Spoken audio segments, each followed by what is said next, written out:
بسم اللہ الرحمن الرحیم۔ شروع اللہ کے نام سے جو سب پر مہربان ہے، بہت مہربان ہے۔ ان الذین یکفرون بآیات اللہ ویقتلون النبیین بغیر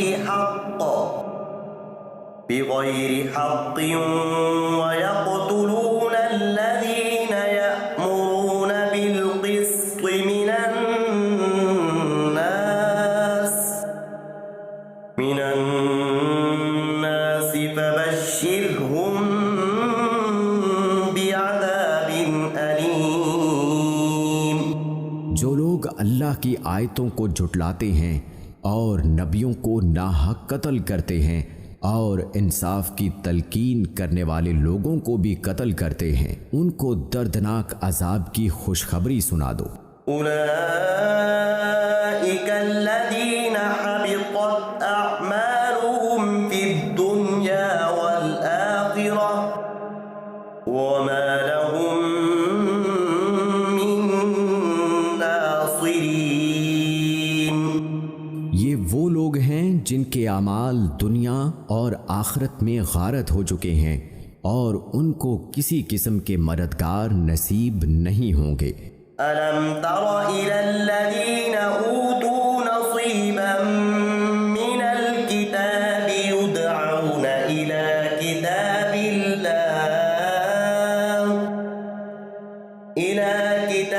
اللَّهِ لِيَحْكُمَ بَيْنَهُمْ ثُمَّ يَتَوَلَّى فَرِيقٌ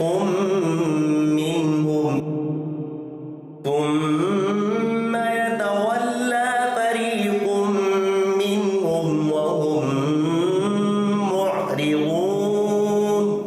کیا تم نے ان لوگوں کو نہیں دیکھا جنہیں کتاب کا ایک حصہ دیا گیا تھا کہ انہیں اللہ کے کتاب کی طرف دعوت دی جاتی ہے تاکہ وہ ان کے درمیان فیصلہ کرے، اس کے باوجود ان میں سے ایک گروہ منہ موڑ کر انحراف کر جاتا ہے۔ ذَلِكَ بِأَنَّهُمْ قَالُوا لَن تَمَسَّنَا النَّارُ إِلَّا أَيَّامًا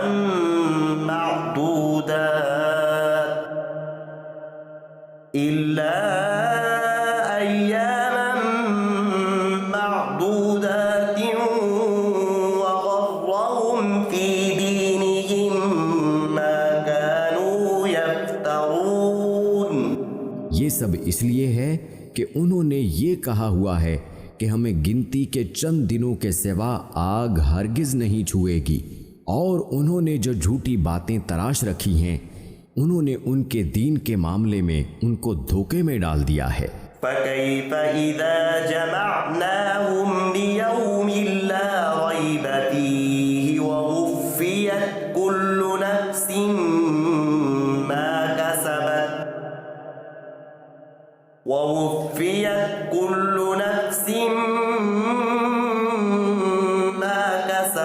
وهم لا يظلمون۔ بھلا اس وقت ان کا کیا حال ہوگا جب ہم انہیں ایک ایسے دن کا سامنا کرنے کے لیے جمع کر لائیں گے جن کے آنے میں ذرا بھی شک نہیں ہے، اور ہر شخص نے جو کچھ کمائی کی ہوگی وہ اس کو پوری دی جائے گی اور کسی پر کوئی ظلم نہیں ہوگا۔ قُلِ اللَّهُمَّ مَالِكَ الْمُلْكِ تُؤْتِي الْمُلْكَ مَن تَشَاءُ وَتَنزِعُ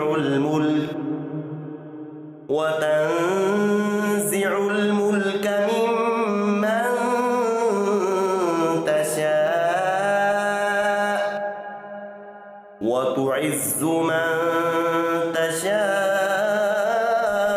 وَتُذِلُّ مَن تَشَاءُ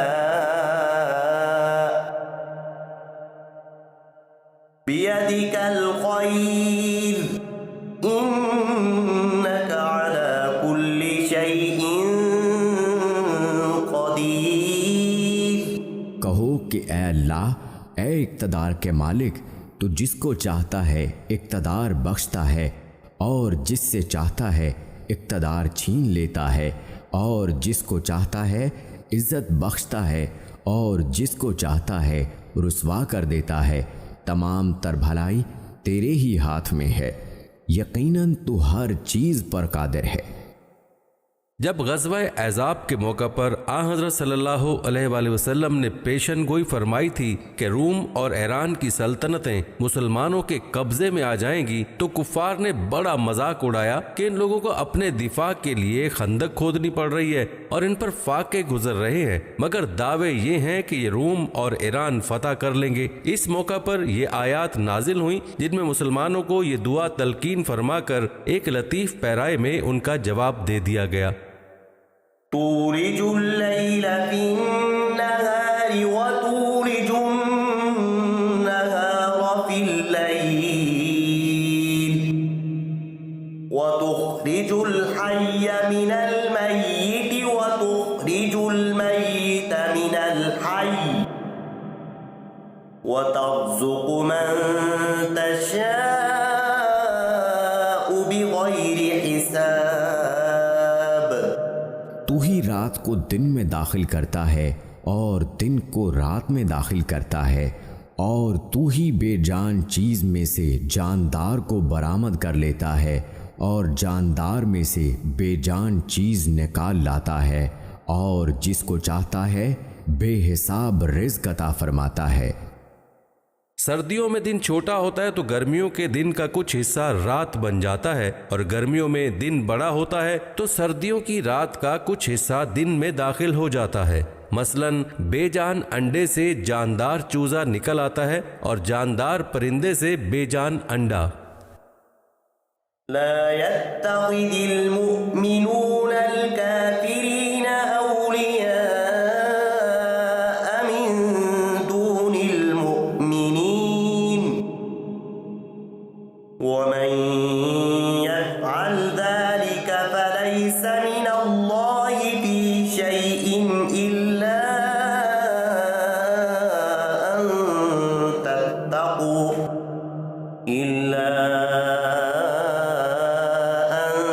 تتقوا منهم تقاه ويحذركم الله نفسه وإلى الله المصير۔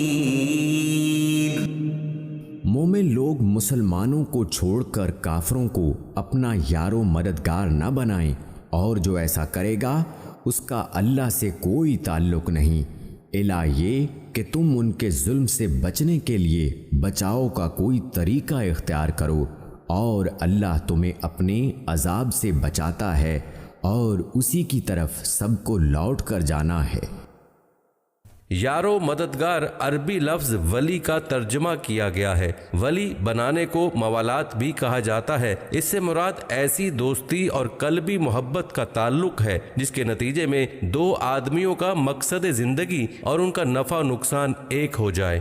اس قسم کا تعلق مسلمان کا صرف مسلمان ہی سے ہو سکتا ہے، اور کسی غیر مسلم سے ایسا تعلق رکھنا سخت گناہ ہے، اور اس آیت میں اسے سختی سے منع کیا گیا ہے۔ یہی حکم سورہ نساء، سورہ مائدہ، سورہ توبہ، سورہ مجادلہ اور سورہ ممتحنہ میں بھی دیا گیا ہے۔ البتہ جو غیر مسلم جنگ کی حالت میں نہ ہوں، ان کے ساتھ حسن سلوک، رواداری اور خیر خواہی کا معاملہ نہ صرف جائز بلکہ مطلوب ہے، جیسا کہ خود قرآن کریم نے سورہ ممتحنہ میں واضح فرما دیا ہے، اور حضرت صلی اللہ علیہ وآلہ وسلم کی سنت پوری حیات طیبہ میں یہ رہی ہے کہ آپ نے ہمیشہ ایسے لوگوں کے ساتھ احسان کا معاملہ فرمایا۔ اسی طرح ان کے ساتھ سیاسی اور اقتصادی تعاون کے وہ معاہدے اور تجارتی معاملات بھی کیے جا سکتے ہیں جن کو آج کل کی سیاسی اصطلاح میں دوستی کے معاہدے کہا جاتا ہے، بشرطے کہ یہ معاہدے یا معاملات اسلام اور مسلمانوں کی مصلحت کے خلاف نہ ہوں اور ان میں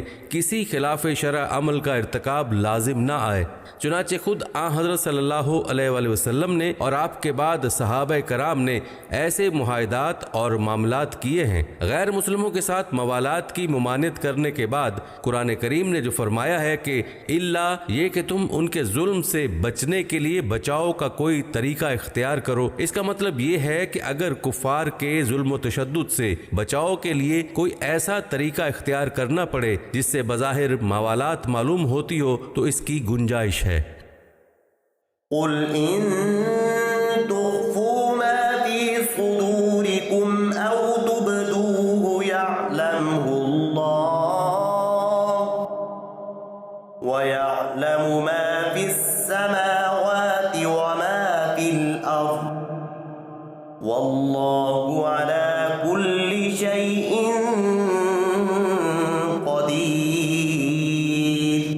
اے رسول، لوگوں کو بتا دو کہ جو کچھ تمہارے دلوں میں ہے تم اسے چھپاؤ یا ظاہر کرو، اللہ اسے جان لے گا، اور جو کچھ آسمانوں میں ہے اور جو کچھ زمین میں ہے وہ سب جانتا ہے، اور اللہ ہر چیز پر قادر ہے۔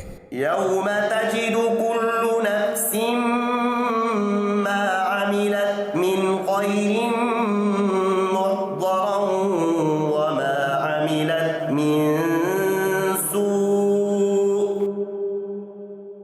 تود لو أن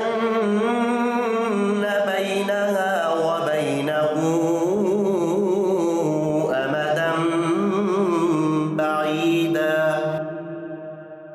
ويحذركم الله نفسه والله رؤوف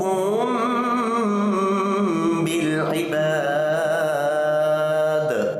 وہ دن یاد رکھو جس دن کسی بھی شخص نے نیکی کا جو کام کیا ہوگا اسے اپنے سامنے موجود پائے گا، اور برائی کا جو کام کیا ہوگا اس کو بھی اپنے سامنے دیکھ کر یہ تمنا کرے گا کہ کاش اس کے اور اس کی بدی کے درمیان بہت دور کا فاصلہ ہوتا۔